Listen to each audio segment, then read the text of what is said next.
These things are stated in principles laid down in order to undeceive those who have accepted as true the many crude and materially defective hypotheses supporting to come from royal circles in the soul world, those scores of modern Eolists.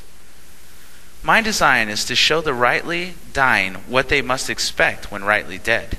True, there is an increasing number of spiritualists and others who accept revelations of mediums on the principle interum stultus bene loquitur.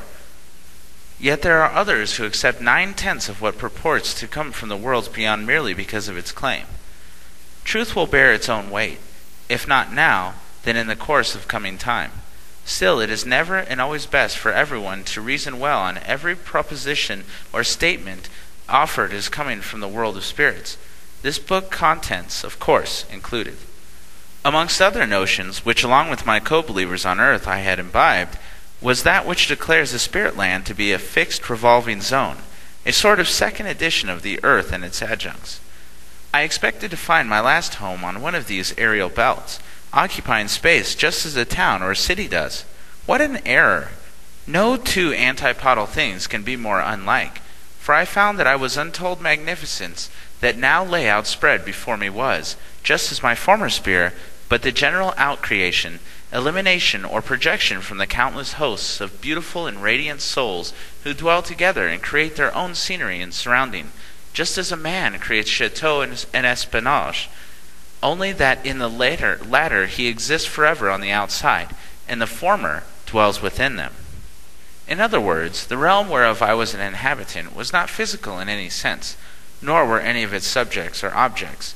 Neither were they phantasmal, but they were spiritual in a sublime sense of that much abused term, and although not permanent or fixed, as in a town or earth, yet were none the less true and real.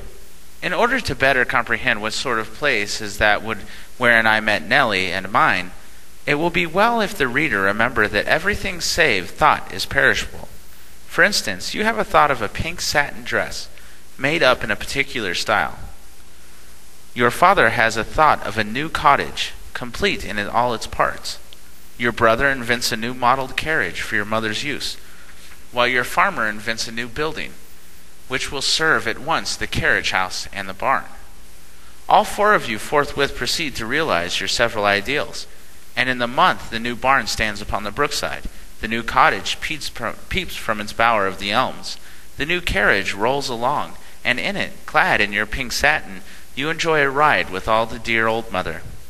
3 days thereafter the cottage and the barn catch fire, and the dress and the carriage becomes ashes, and so do all your patterns and models.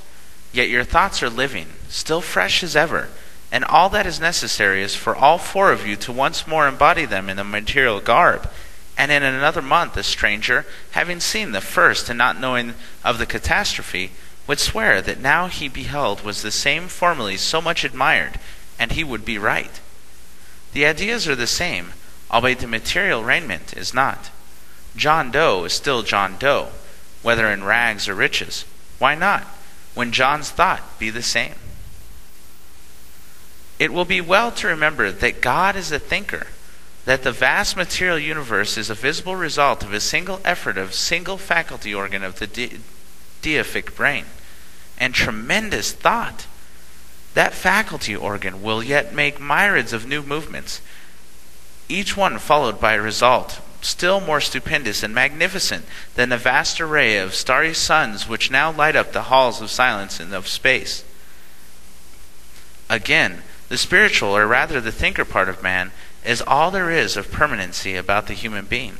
His body is the sport of death, and his aide-de-camp disease, but his soul can never be touched by the former, nor forever be harmed by the latter.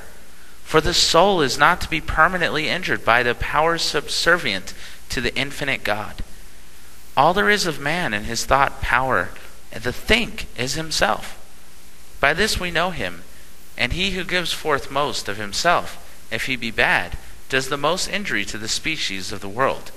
If he be good, such one lives the longest in men's hearts, on historic page, and in the traditions of the race. The spiritual universe. What a mighty conception!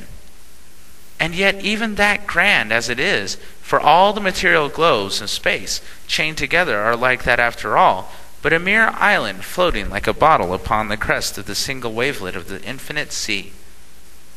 Yet even the spiritual universe itself, with its amazing soul realms made up of countless soul systems, each of which latter is composed of blended spheres of innumerable millions of separate dualities, all these, I say, are but the result of the single effort of another distinct faculty organ, the great brain. Yet even this grand result will be surpassed by every one of the myriad efforts for the same faculty organ is destined to put forth. And when it shall have moved more times than there are stars in the sky, grains of sand upon the seashores, leaves in the forest, or aspirations in the human soul greater than all, the end will not even be foreshadowed, nor God's laboratory one whit exhausted. Man himself, generally speaking, wherever localized beneath the blending dome of the imperial heaven, is but the result of another single effort, of another single organ or faculty.